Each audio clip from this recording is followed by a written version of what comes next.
Pelaksana tugas Gubernur Aceh Insinyur Nova Iriansyah MT bertemu dengan Gubernur Jawa Tengah Ganjar Pranowo untuk membahas perkembangan COVID-19 di dua daerah ini guna untuk menekan penurunan angka penularan wabah pandemi global tersebut. Dalam pertemuan tersebut di Rumah Dinas Gubernur Jawa Tengah Ganjar Pranowo di Puri Gede, Jawa Tengah, Nova didampingi Kepala Badan Penghubung Pemerintah Aceh BPPA Almuniza Kamal SSTP MSI. Dalam pertemuan yang penuh dengan kehangatan itu, Nova menambahkan bahwa beberapa hari yang lalu pemerintah Aceh melepaskan rombongan ASN untuk melakukan kampanye gerakan masker Aceh atau GEMA di seluruh kabupaten kota di Aceh atas perintah Presiden RI Joko Widodo. Kemudian Nova menambahkan lagi bahwa pemerintah Aceh saat ini telah menyiapkan 2 kontainer laboratorium lab polymers chain reaction dan nantinya, kata Nova, alat itu dikhususkan untuk pemeriksaan swab COVID-19 untuk RSU Jainal Abidin.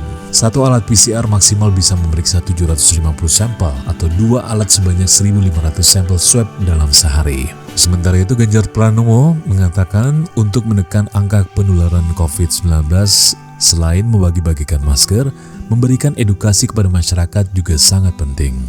Apalagi tambah Ganjar, hingga saat ini kalau untuk masker yang dibuat baik pemerintah provinsi sampai pemerintah kabupaten kota sudah mencapai 30 juta masker. Itu belum lagi dari pihak swasta. Diketahui angka positif COVID-19 di Aceh hingga Sabtu 5 September 2020 mencapai 1.944 kasus, dinyatakan sembuh 700 orang dan meninggal 76 orang. Sedangkan di Jawa Tengah di hari yang sama 15.118 kasus positif, sembuh 9.834 orang dan meninggal 1.076 orang.